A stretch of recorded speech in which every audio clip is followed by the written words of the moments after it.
and love it. I feel like I had this kind of a similar journey into the love of books, a lifelong lover of reading, dabbled in a little writing growing up. Nothing, of course, that was very great with any aspirations to publish it or anything. And then I went to school for religion and archaeology, actually, former archaeologist here, and didn't really think of publishing or books as a viable career option. But when I was finishing up my master's degree and I thought about going on to a PhD, I was really kind of like, what am I going to do with my life? What am I going to do as a career from now? And in my head, the back of my head, I always knew that I loved books and I loved reading, and it'd be so awesome to be able to do something with books and with reading. So I got a job at my local B&N as a bookseller, and that's really where I started my bookish career journey, was at my local Barnes & Noble. And from there, I just really grew to love the business of publishing. And I think Angie and I both realized the need to publish more and more diverse and inclusive literature so that everybody can see themselves in the book, represented in the books that are out there. Well, thank you both so very much. So, Hannah, it sounds like you made the leap pretty recently into agenting. What made you want to go into that aspect of the publishing biz? Yes. So up until the end of last year, my background was heavily editorial. When I was at Harper, I was working in acquisitions. So I was working on the front end where agents were the ones who were pitching me books, and I would take them to the acquisitions board. And if it's proved, get to acquire them and really shepherd them through the bookmaking process. One of the things that was really hard about being an acquiring editor is having to represent the house, the publishing house, which I loved being able to champion an author in-house, but it also made me realize that I really wanted to be more of an author advocate and work more closely with authors. So at the end of last year, I made the jump into agenting and have absolutely loved it. It's really wonderful to get to be that person on the inside for authors, to be that person who authors are turning to with their next great book idea, to be the person that authors freak out to. Is this something marketable? Is this something that's ever going to sell? And to work with a variety of age ranges and genres is something that's really exciting to me about the agenting world. Wonderful. Well, thank you very much. Yeah. So I think that we've got a pretty broad group of folks who are going to be listening in and watching this now and then also watching it later. One of the things that I've been working with Lighthouse Writers Workshop and with The Word is a monthly meetup for writers of color. And I found that we have a really, really interesting array of writers, folks who have several books published and folks who are still thinking about whether or not they're ready to call themselves writers, right? So there's a whole spectrum of folks who are listening. If someone is in the very, very beginning stages of wanting to get a book out into the world, what do you wish every writer knew before they queried you? That's a great question. One thing that I always tell writers or even wannabe writers is to, first of all, stop calling yourself a wannabe writer. You are a writer if you write. And the second thing I would want to tell authors who do hope to become traditionally published is to understand that that is great. And that is a business decision that you're making. It's not necessarily when it comes to the business of publishing, just remembering that it is a business, and whether it takes you 10 stories to before you land an agent or 100 stories, that has absolutely no reflection on your work as a writer. Again, if you do want to pursue traditional publication, it's great, but be prepared for the challenges that come with it being a business. And another thing that I like to encourage writers is to read widely in your genre, and get to know that marketplace really well to understand where your work fits in. Thank you, Hannah. Yeah, that's awesome. I agree with everything Hannah said. Read widely, know your genre, because it's a business. read enough that you understand what your genre is doing today, not what your genre was doing 5 years ago or 10 years ago. And I also recommend, what I would add to that is attending a conference or some kind of literary event, because I think for a lot of newer writers or aspiring writers, it becomes the blind man and the elephant, right? You kind of think you know what the industry is about, and then this guy thinks he knows what the industry is about. And when you go to the conference, you really have your eyes open, and you're like, oh, okay, this is what agents do. This is what acquiring editors do. This is what freelance editors do. This is what a copy edit is versus a developmental edit. This is the role of publicity and marketing. These are the trade publications I should keep an eye on. Here's how to get reviews. Here's how authors support each other.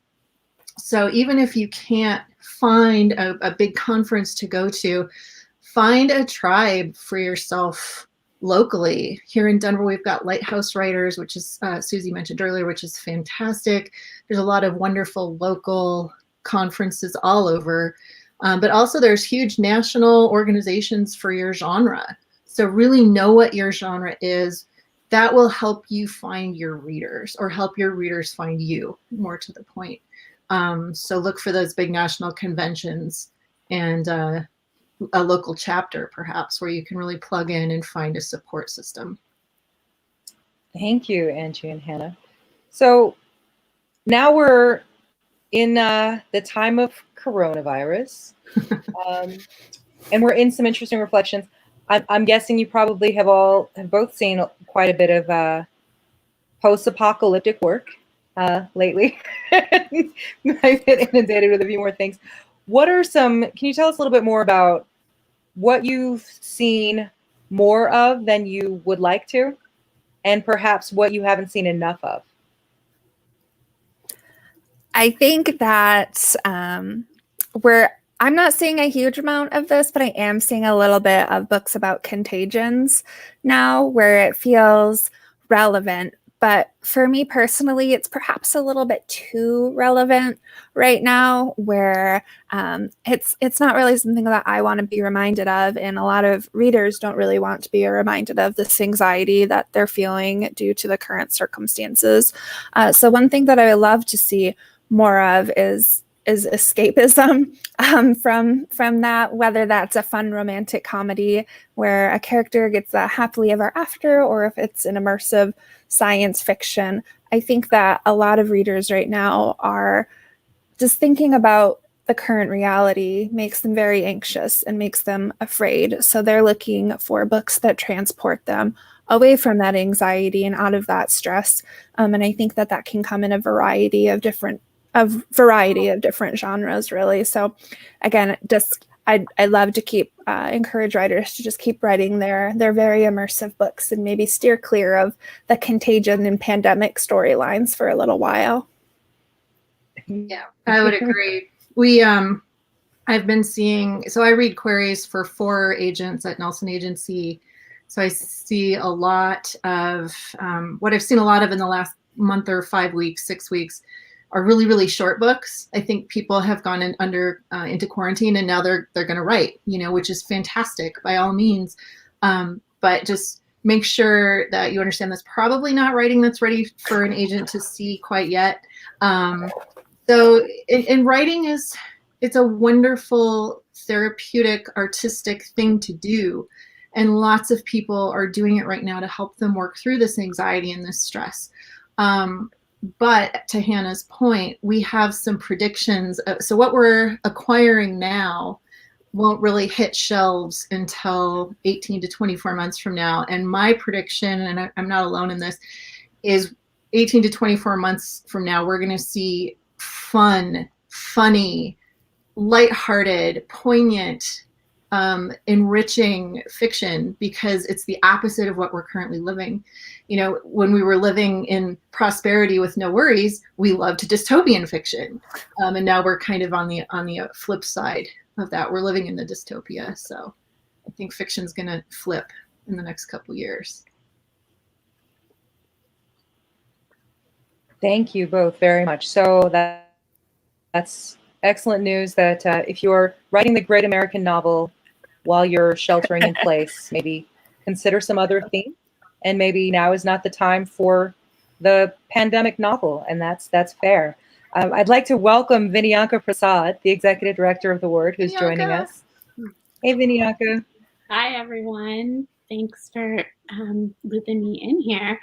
Thank you, Angie and Hannah and Susie. This is such an interesting talk so far. And I just wanted to jump in with some additional questions for, folks who are beginning their writing path. I think we've been talking a little bit about what sort of bigger themes and what you all would like to see and how you would like to work with writers. But for someone who's really very, very new to the process and has been has put all their heart and love into their writing, but is just starting down the path of publication, I wonder if you can each give us both some of your ideas for first steps.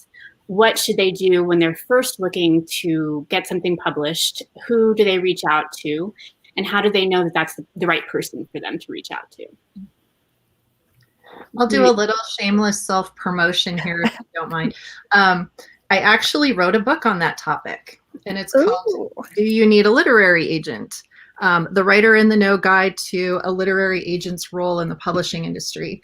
And the book, and I wrote the book specifically to address the question you just asked, which is, what does this process look like? So the book is broken down into 16 steps of traditional publishing, from when you get an idea for a book, when you think, oh, that would be like such a cool story, I should write that, to all the way to the end of the process when you get your rights back from your publisher, and what a literary agent does or doesn't do for you along that path. And you might not need a literary agent. It depends on your goals and your know-how.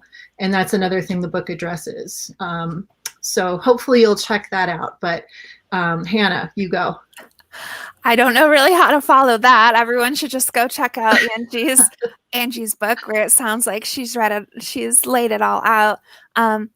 One thing that I do encourage writers to do is talk to your writers' friends. If you don't have any writer friends, there are a lot of really great ways to make some writer friends, whether they're critique partners or beta readers. Twitter has a very supportive am writing community, and so many people have met such wonderful supporters on Twitter. So it's really just about expanding your network and being able to be clued into some of what's going on in the different publishing spheres. And like Angie said, it's really also having a clear understanding of what your goals are. If you do hope to become traditionally published, if you want to do self-publishing, just do a wide amount of research. And it sounds like, again, go pick up Angie's book, because it sounds like she's laid it all out there. Yeah, to that question, actually, who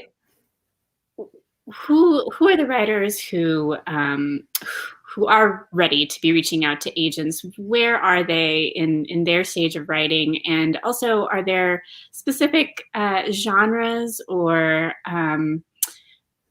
are there specific writers and specific groups who may be better suited to go it on their own than with an agent? I think romance, over the last 8 or 9 years, we've seen romance writers represent the largest exodus from traditional publishing into self-publishing.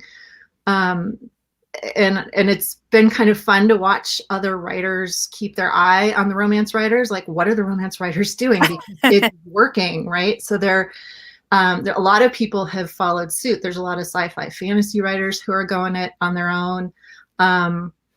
But yeah, how can you tell when you're ready? That's a really tough thing to answer, because some writers, I think in Western culture, we have this love affair with the lone wolf and the overnight success story, and the person who just sat down and wrote a book and it was brilliant and it was the next great American novel. And I think we have to take that and kind of chuck it to the curb and recognize that there's a level of apprenticeship that has to happen. And you want to avoid an agent being the first person who sees your work. And that's that community that we've talked about already quite a bit, getting other writers to read your work and give you feedback, and reading for other newer writers and seeing if you can help each other and what's working and what's not working. So participating in that, I think, is step one. And learning to take criticism and feedback is hard. I'm a writer as well, and I've been part of writing groups for years and years and years. And you see it over and over again. There are writers who will never get past that because the feedback they get from peers is so crushing that they're afraid to take it to the next level. They're afraid to query. They're afraid to talk to agents and editors, and they fizzle out and they let go of their dream. So I think you'll know you're ready when you've gone through, when you're kind of accepting of that fact that you're going to have to apprentice, you're going to have to put in some work, you're going to have to hear the bad with the good, and you're going to have to learn to celebrate the good, because when the good comes along, it doesn't feel like it comes along enough. So that's all. I guess that's what I have. Yeah, definitely. I for sure echo everything that Angie is saying. It's when you are querying agents or submitting to editors, it should not be your first draft. It should not even be your second draft. You should really be putting your best work forward. That usually means getting some outside feedback, whether it is your writers group, whether it's family members or friends that you can convince to read your book and read the next draft and the next draft. Agents are really looking for someone who is familiar with the revisions and the editing process. As a writer and former editor myself, when I think the best phrases is you have to be ready to kill your darlings, that character that you're really attached to, or this scene that you absolutely love but is distracting from your plot. You have to be willing to let that go.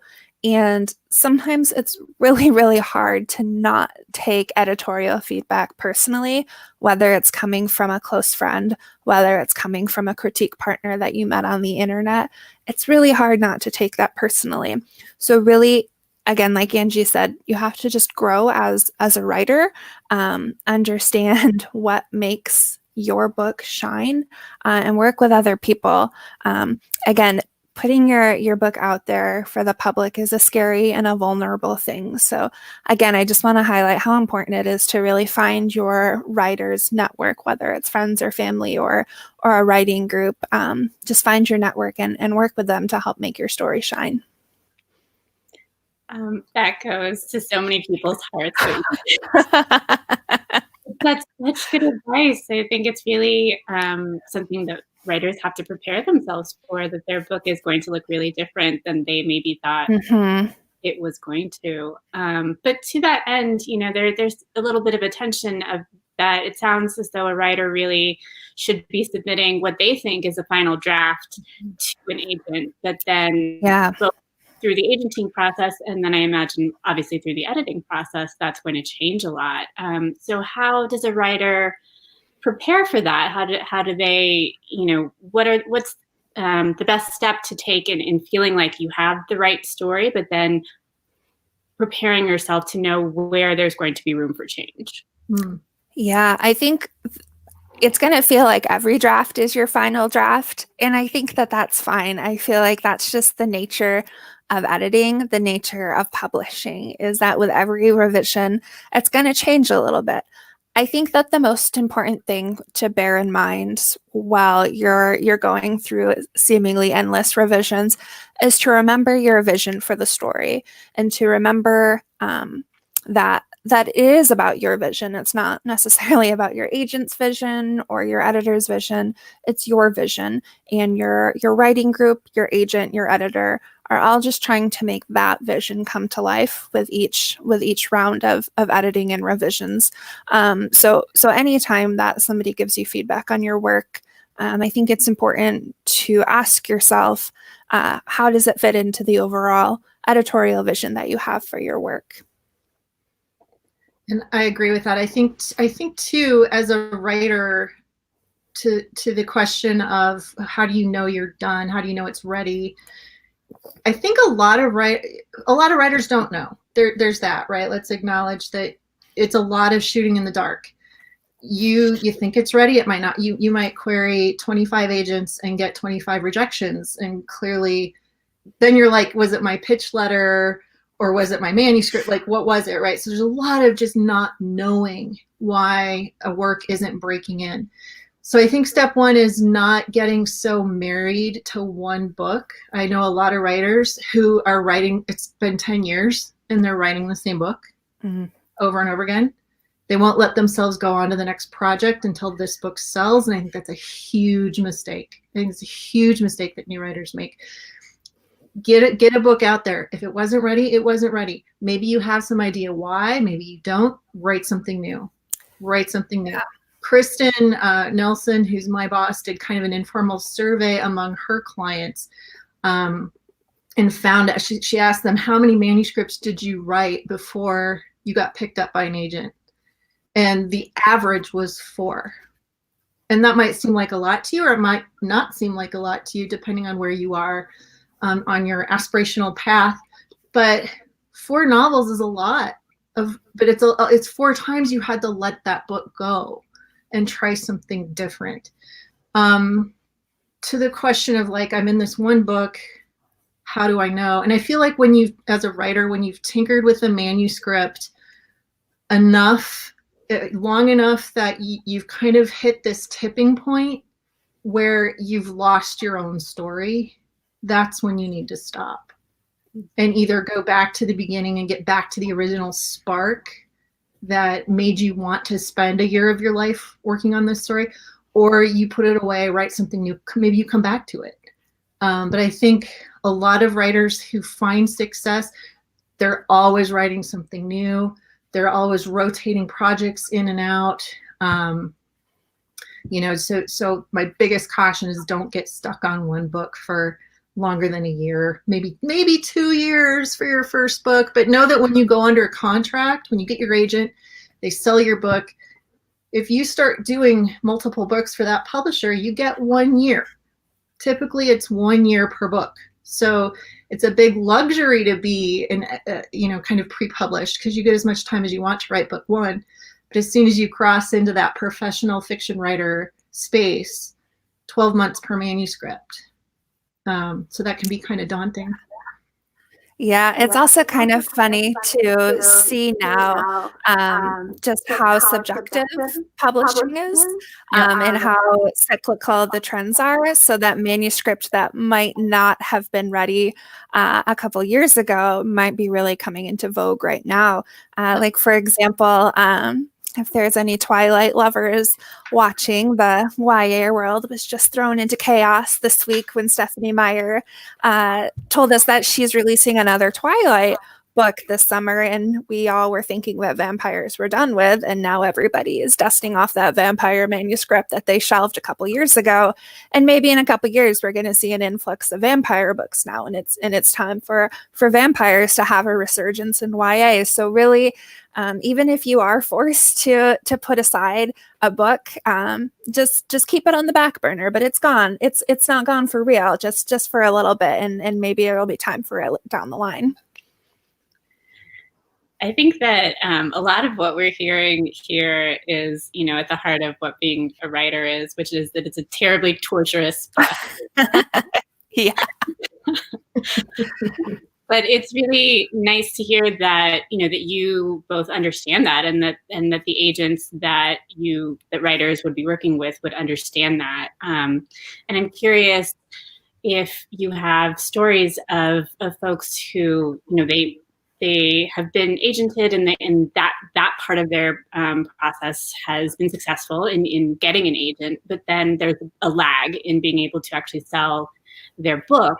And what does the agency do in that time to help the writer through that period, which feels just like this giant black hole?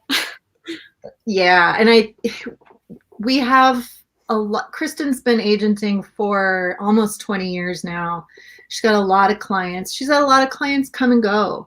And a lot of her clients have experienced that slump, and there is kind of this curse of the sophomore novel. Your first book was so easy to write, and it gets sold right away, and everything's great, and now the pressure's on to write book 2, and sometimes that art, like the be creative on demand thing, is too much, and writers freeze. That's just basic human psychology, right? So we have had that happen. The job of an agent is to kind of stand in the middle and kind of protect the deal. It's like your real estate agent, right? They need to look out for the seller. They need to look out for the buyer. Really, they're looking out for you, whatever capacity you're in. So we're always looking out for the author. So that means when the author is having that crisis of confidence, they can't make their deadlines. They're all of a sudden they've got a personal crisis and they can't write. They're not writing for 5 months at a time. So there's some coaching, and there's some hand holding, and there's some counseling, and there's some, like, let's just jump on Skype and have a glass of wine and talk through it, right? There's that as well. There's also a little bit of like, come to Jesus, right? Like, your publisher has a deadline on your contract. What can we do to get you to make that deadline? So that's the kind of relationship I think you should expect from a good agent, someone who's going to be your cheerleader and support you and stand by you and cry with you, but who's also going to be like, okay, let's get going. Okay, we got to move past that. So yeah, I totally lost track of the question. I think that answers the question. I mean, I think it's for writers who are not agented yet, it's there's a lack of understanding about what that relationship really looks like, and I think that that's a really helpful insight into the fact that that process can look really differently depending on where you are in the publishing process. And I wonder, Hannah, if that's a similar experience that you have. Yeah, absolutely. If a manuscript is out on submission to publishers, your agent might send it out in batches to different editors. They might send it to 5 editors to begin with. And if they're getting like the same feedback about the manuscript, like, oh, the voice just wasn't quite right, or it was this scene wasn't working for me, you can use that as an opportunity to revise before sending it out to the next batch, and hopefully you have better luck when you send it out again. But sometimes it's just the concept is not working with the market right now. So that's why it's always a good idea to, like Angie said earlier in the session, to always be writing even when you're not on contract. Once you've sold that first book and you have the second book on contract, you don't have the luxury of writing just when you feel inspired to write. You have to be writing every day. And as a writer myself, I know that I pretty much only write when I feel inspired. So I understand how hard it is. But remember, when you choose to go into publishing, you're choosing to enter into that business, and you're opting in to abide by those deadlines in your contract. Oftentimes payments are tied to those deadlines. So for authors, if they want to get paid, then they need to make those deadlines. And a lot of times you don't really have the luxury of writing just when you feel the creative juice is flowing or you feel inspired. And that's a lot of times when it's helpful to turn to your writer group, to turn to your agent, and say like, hey, I'm having a hard time with this book. Can you brainstorm some ideas with me to help me get back into the headspace where I feel like I can write, or I can keep going with this. So yeah, it's always comes down to just keep on writing. The torturous process. So there are actually a lot of questions from the audience, so I'm going to go ahead and just start asking some of those so that we can get to everyone. So starting with John maybe asks, what contracts or clauses are maybe red flags to agents? What are things that are giving agencies pause that writers should be kind of ready to be thinking about if they show up in a potential contract clause? So Angie, I think, has a lot more experience with contracts than I do. But in my experience, agents are going to try to hang on to as many rights as we can for the author so that we can go and sell those elsewhere. Another thing that agents are usually pushing back on are non-compete clauses. Again, your work is your money, and a lot of publishers don't want you to publish books with another publisher in a certain amount of time frame. So often an agent is going to try to get that non-compete either removed or as short as possible so that you can keep on writing. Other publishing contracts have a thing called a next work clause, which is a little different than a non-compete. A next work clause means that your publisher doesn't want you working on other books while you're working on the book that you have under contract with them. This is so that your attention is not split. Again, your agent is going to try to get you as much as possible, like approval of covers, approval of titles, and really just try to hang on to as much as they can for you. That's one reason why it can be really advantageous to have an agent, is because sometimes publishing contracts can be a really beast of a paperwork, and sometimes it's just helpful to have somebody who has experience with them, knowing what to push back on, knowing what the agency that they're with is capable with, et cetera, et cetera. Angie, I'm sure you have so much more insight to add to that. I actually have a follow-up question for you, because you worked for a Big Five publisher as an editor. What was your involvement with contracts on the editorial side? Yeah, so as an acquisitions editor, we had our own contracts department, but it's the editor who makes that initial deal. So what the editor usually offers the agent is we'll offer an advance, we'll offer the royalties, and the publisher, of course, tries to get as many rights as they can for world territory. Most of the time, agents are going to push back on that. They only want to sell you maybe North American English rights, which means that the agent wants to sell translation rights and the agent wants to shop other territories. Sometimes an agent is going to be a better advocate than a publisher for that. To the publisher, it's all funneling into the same profit line there. So a lot of times I had agents push back on that non-compete clause and that next work clause. And it's so hard to represent the house, because it's like, I understand that it would be very advantageous for the author to give these up, but the house is planning on exploiting them eventually. So that can be one of the challenging parts. And that was one of the hard parts of being an editor. So usually your editor is involved as far as the contract with the advance, with the royalties, and with what rights they want to acquire. Yep, good. Yeah, so just to piggyback on that, the non-compete clause, and also, so if they don't want you out there competing with your own book with them, which might cut their profits, we, as at Nelson Agency, will fight to limit the non-compete clause to the type of book this contract is for.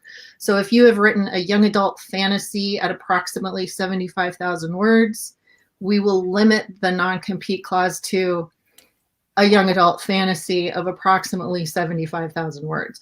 We'll also limit your option clause. So publishers always want to be like, well, we want right of first refusal on whatever the writer writes next. Well, if you wrote a young adult fantasy and your next is going to be a work of contemporary women's fiction, we're going to try to, we're like, no, you don't want to see that. You don't want to see stuff that they might want to write that has nothing to do with young adult fantasy. So we'll limit the option clause.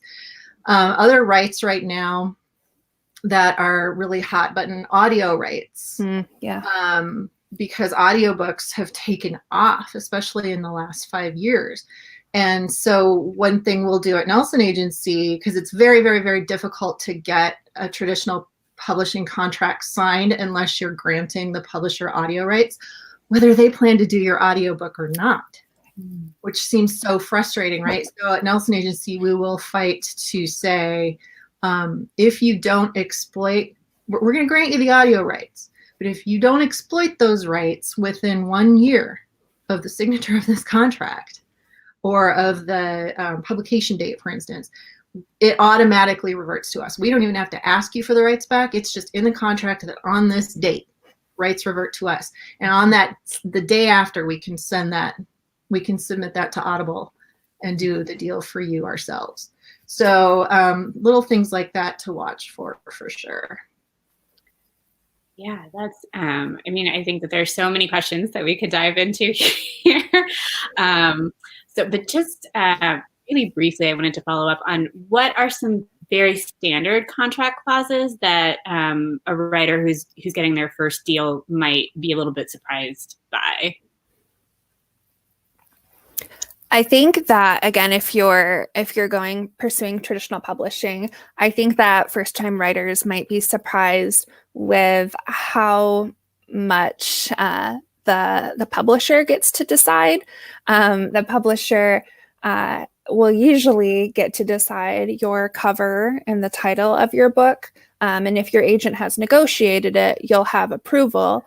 But if your agent has not negotiated that, or if the publisher didn't accept, sometimes that you won't have contractual approval over your own title or over your own cover. So you could end up with a cover or a title that you're not feeling as good about.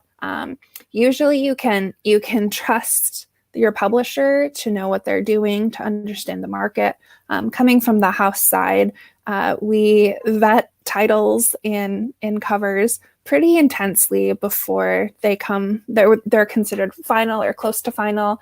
We show them to the sales team. We show them to the people who, by the sales team, I mean like the people who sell to Barnes & Noble, to Target, to Sam's Club, to Walmart, and get their buy-in.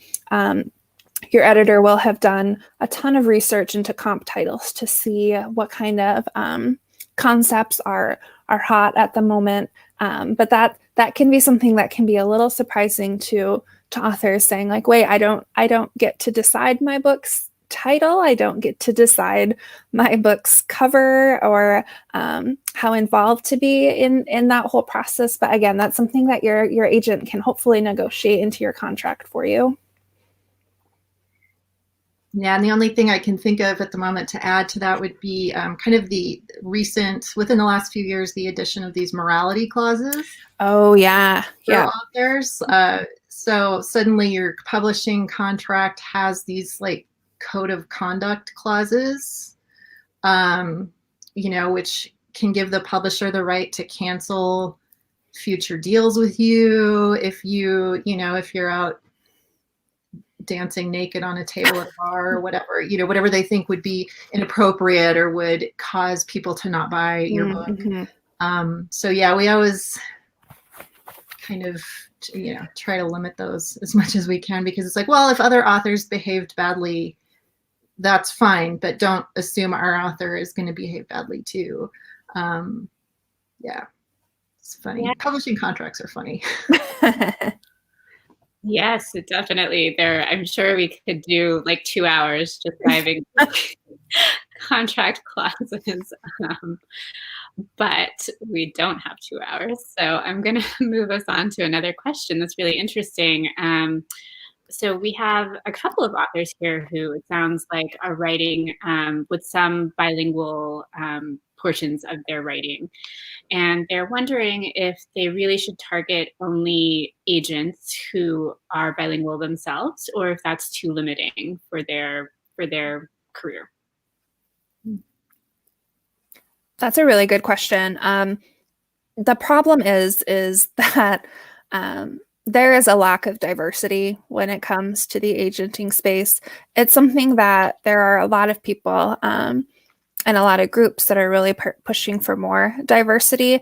So it makes me sad that this has to be such a valid question, because in an ideal world, there would be tons of bilingual Spanish-speaking agents out there. But the reality is right now there's not as many as you might hope there would be. I would encourage you to submit widely. The good news is that even though publishing right now is fairly white, there are a number of imprints that have been launched that are really advocating for diverse voices and for diverse characters And it's so encouraging to see them gain so much traction and to look at their lists, their beautiful, beautiful stories that are coming out. So if you feel that your book really benefits from being bilingual, I encourage you just to submit it widely, submit it to agents who you think are going to be a really strong advocate for you, and put the onus on the agent to figure out what to do with that bilingual aspect. To me, it's nothing but an advantage for you to really capture that diversity in your book. Yeah, and I think what any agent is looking for in any book, this isn't my opinion, your mileage may vary, but I think it really, really starts with the concept. It starts with the hook. It starts with the premise and the idea. And, wow, I haven't seen this idea before. And then after that, it's the execution. Great idea. Can the author make it happen? Can the author execute it? So I think the mode that you use to tell your story is part of execution. And if that means you're bringing in unfamiliar cultures unfamiliar to a traditional Western audience, right? If you're bringing in foreign languages or any language other than English, I'm talking mostly from U.S. publishing because that's what we do. If that's what's required for you to execute your idea well, then a good agent is going to recognize that. And they're going to assemble a team around your project that will support the book. So that means they're going to know what editors to send it to.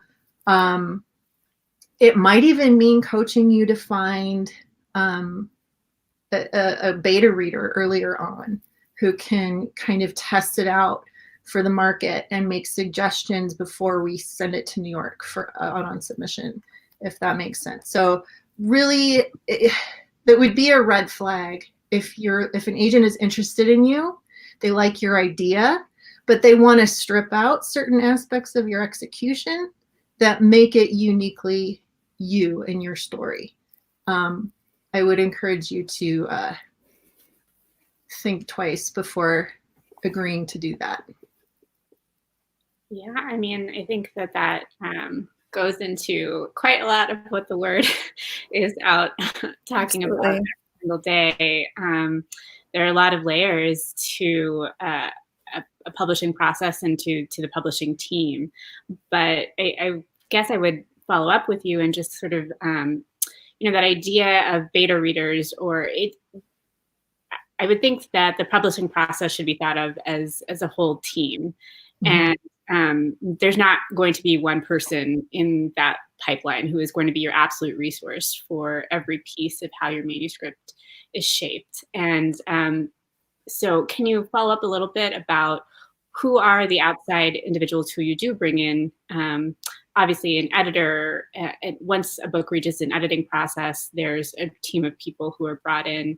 But if either of you could talk a little bit about who's brought in at an early stage when it's on submission, and then who do you expect to be part of that process later when it's actually in editing? A lot of times at different agencies, we really rely on other agents within the agency for just speaking broadly. Like if it's my first time working with a picture book, or I don't have a ton of experience working with a certain kind of picture book, but one of my colleagues do, I will rely heavily on them for input into that. When I was an editor at a house and I had acquired a project, if I felt, which most of the time I would hire a sensitivity reader, I think that sensitivity reads are fantastic just to make sure that you're putting forth really intentional and not harmful literature, even if a project is own voices. I think it's always helpful to have another perspective on that. And it's a great way to involve more diverse people in the publishing process. When you are submitting for querying or while you're on submission, your main points of contact, always keep your agent in the loop, and your editor is really going to be your champion at the house. And again, they they're working with marketers, publicity people, sometimes freelance editors, sensitivity readers, and more. All these people are weighing in on your book to really help make it the best that it can be. Yeah, and Kristen has also been known to rely on other clients of her, other of her clients. If she has one client who comes to her with an idea or with a manuscript, and she wants another set of eyes on it, especially a sensitivity read, which Hannah mentioned, she might call up one of her other clients. And there's a sense of camaraderie among a group of clients who share an agent. They call each other agency siblings. Yeah. So there's a lot. That's another support system that you can look forward to. But yeah, so we have had sensitivity readers come back and say, no, this is a miss. And we're like, okay, good to know, and it's important, I think, that I really do get the sense that people in publishing are starting to listen with a much more open mind, even within the last few years. I think even 3-4 years ago, the minds weren't as open as they are now to really listening and really trying to see things through eyes that are not our own. I think we still have a long way to go, but I think now we're starting to know what questions to ask. And I think that's kind of step one. So I have a lot of hope, and I hope that all writers will soon feel included and safe in approaching a traditional path. And that, honestly,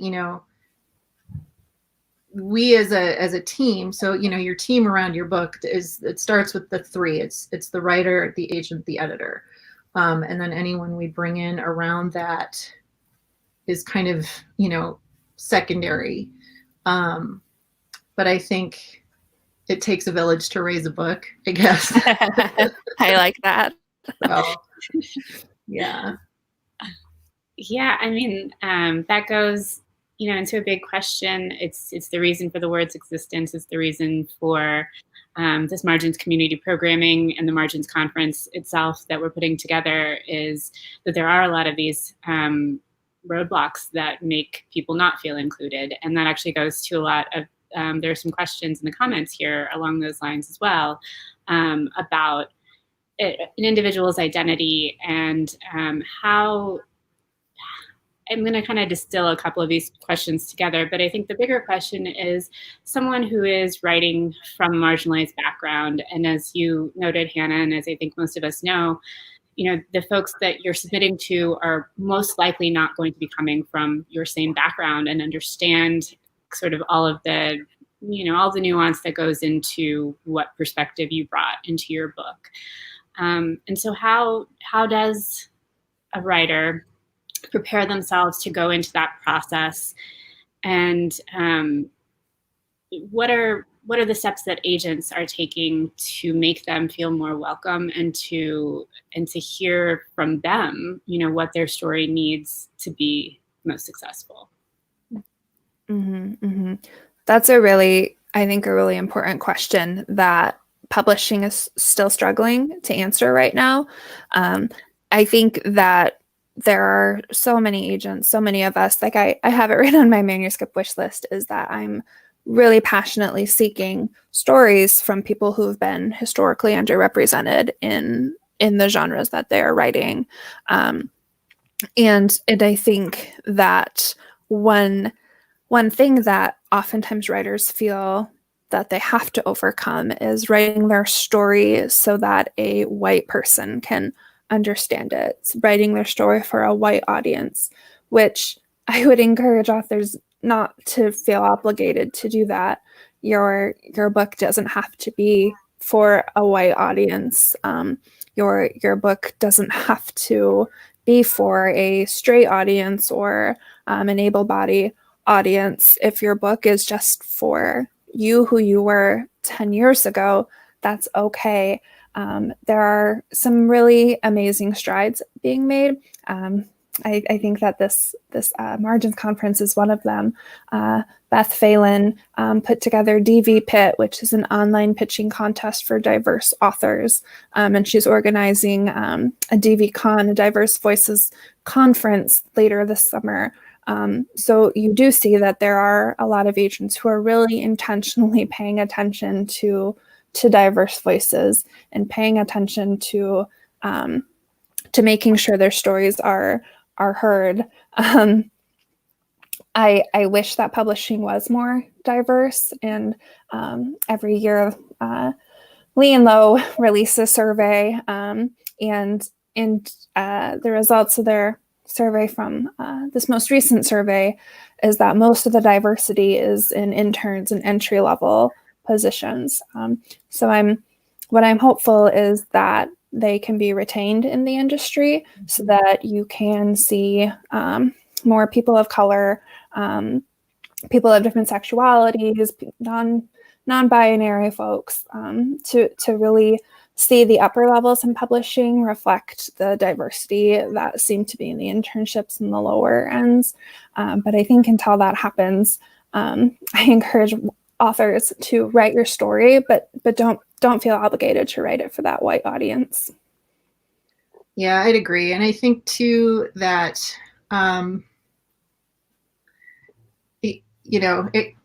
what Hannah was just saying kind of gets back to that idea that the execution has to be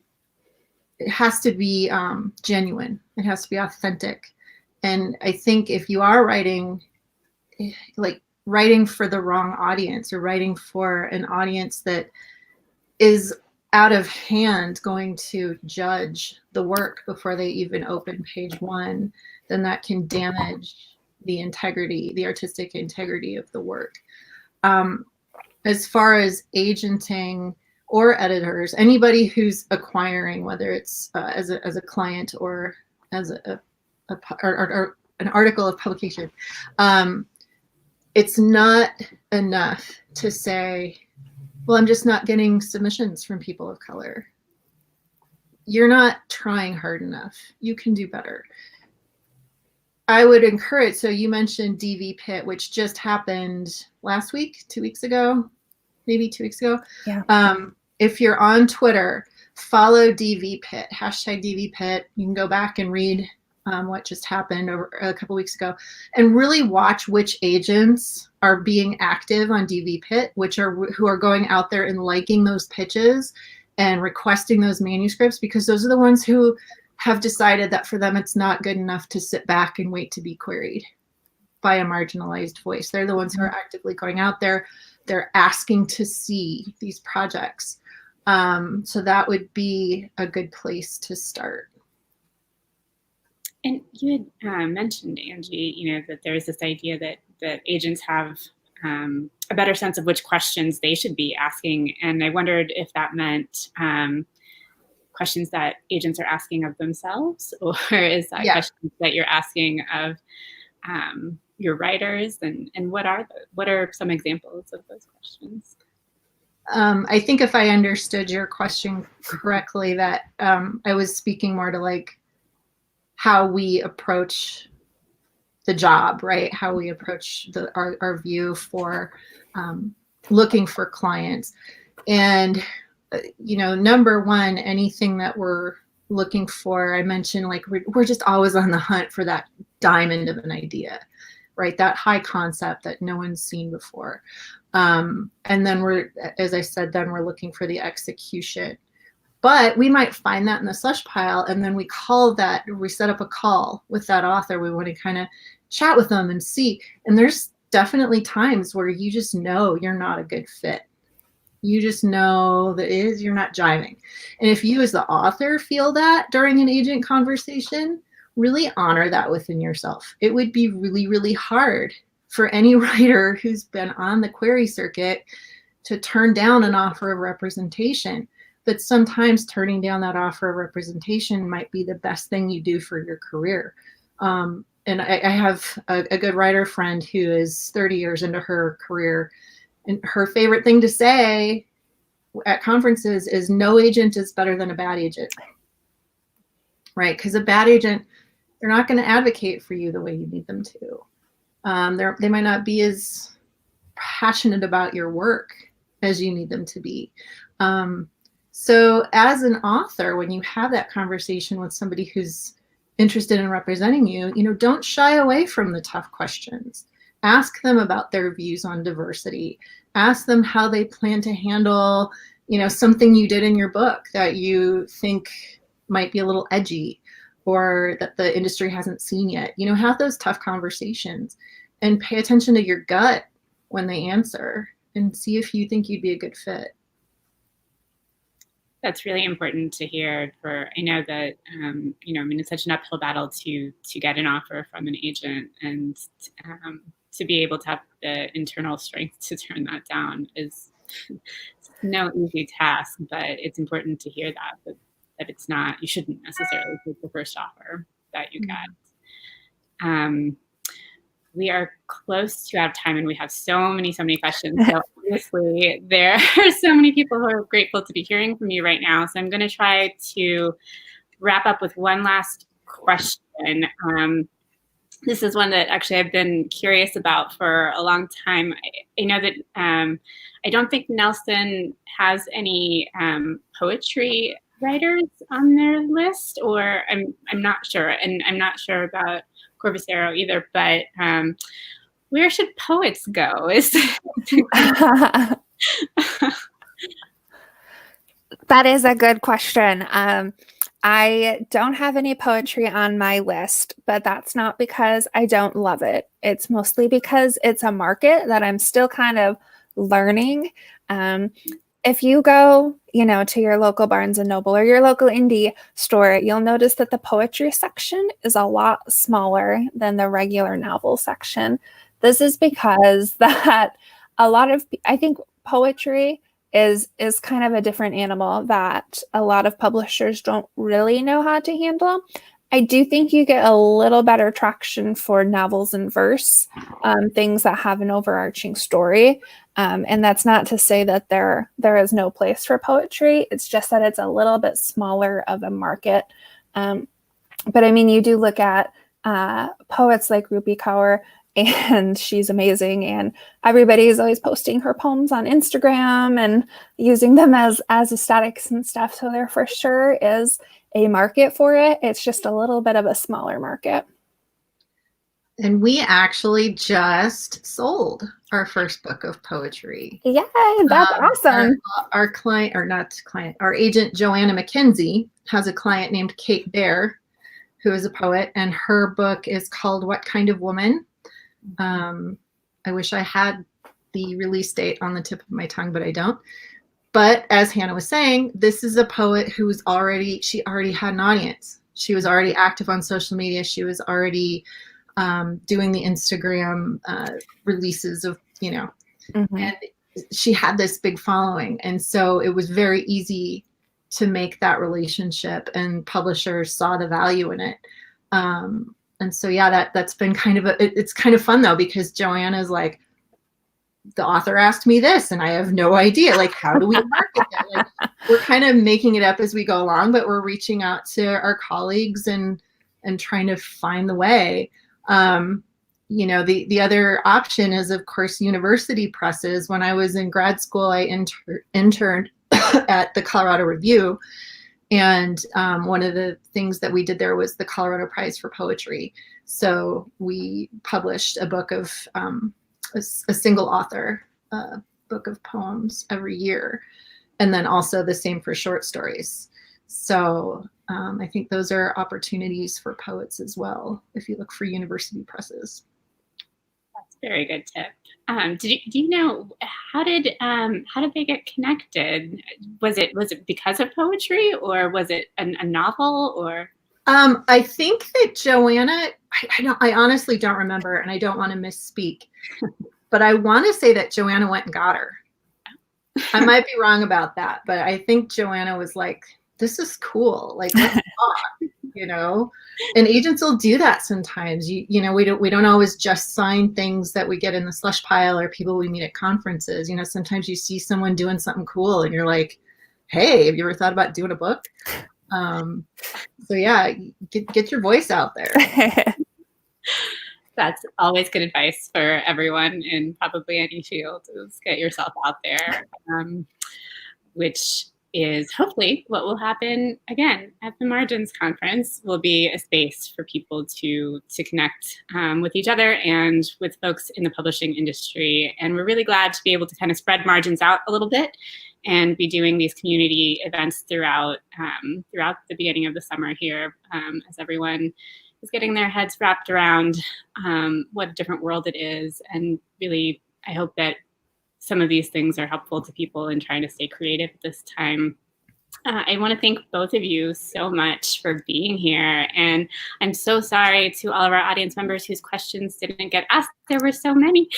And that obviously just means that we need to do this again sometime.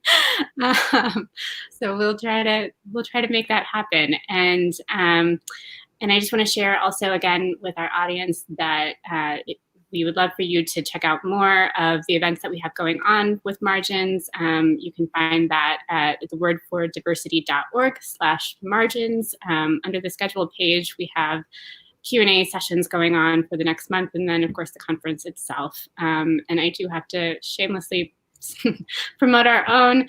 We are in a Kickstarter right now to get that conference off the ground, and we understand that the world has changed a lot, and a lot of folks may be really affected by all the things that are going on. And we ask you to first, of course, be taking care of yourselves, but anyone who can lend some support to that Kickstarter, we appreciate.